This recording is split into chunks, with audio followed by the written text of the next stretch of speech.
Global star Ram Charan game changer release కోసం సర్వం సిద్ధమవుతోంది. అయితే ఇప్పుడు ఈ సినిమా హడావిడితో పాటు రామ్ చరణ్ నెక్స్ట్ మూవీస్కి సంబంధించిన అప్డేట్స్ కూడా వచ్చేస్తున్నాయి. రామ్ చరణ్ గేమ్ చేంజర్ తర్వాత బుచ్చిబాబు సానా ప్రాజెక్ట్కి గ్రీన్ సిగ్నల్ ఇచ్చిన సంగతి తెలిసిందే. రీసెంట్గానే ఈ సినిమా షూటింగ్ కూడా మొదలైనట్లు తెలుస్తోంది. సోషల్ మీడియాలో దానికి సంబంధించిన ఫొటోస్ కూడా వైరల్ అయ్యాయి. మైసూర్ చాముండేశ్వరి అమ్మవారి దేవాలయం ముందు చేతిలో స్క్రిప్ట్ పేపర్స్ పట్టుకొని గుడి బయట బుచ్చిబాబు దిగిన పిక్ సోషల్ మీడియాలో చక్కర్లు కొట్టింది. దీంతో మైసూర్లో మొదటి షెడ్యూల్ స్టార్ట్ అయినట్లు తెలుస్తోంది. అక్కడ కొన్ని ఇంపార్టెంట్ సీన్స్ కూడా షూట్ చేయనున్నట్లు సమాచారం. ఇక ఈ సినిమాలో రామ్ చరణ్కు జోడీగా బాలీవుడ్ బ్యూటీ జాన్వీ కపూర్ నటించబోతున్న సంగతి తెలిసిందే.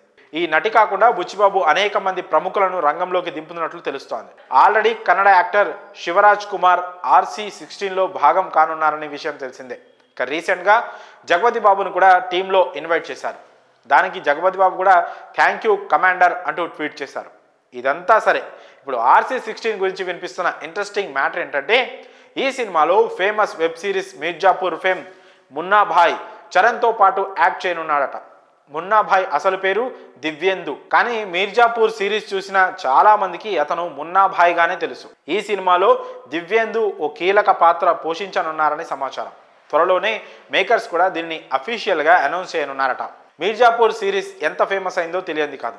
ఇప్పటికే 3 సీజన్స్ కంప్లీట్ చేసుకుంది. దీనికి సపరేట్ ఫ్యాన్ బేస్ ఉంది. 2 సీజన్స్లో మున్నా భాయ్గా అలరించిన దివ్యేందు 3వ సీజన్లో లేకపోయేసరికి కొంతమంది నిరాశ వ్యక్తం చేశారు. అంతలా దివ్యేందు ఫ్యాన్ ఫాలోయింగ్ సంపాదించుకున్నాడు.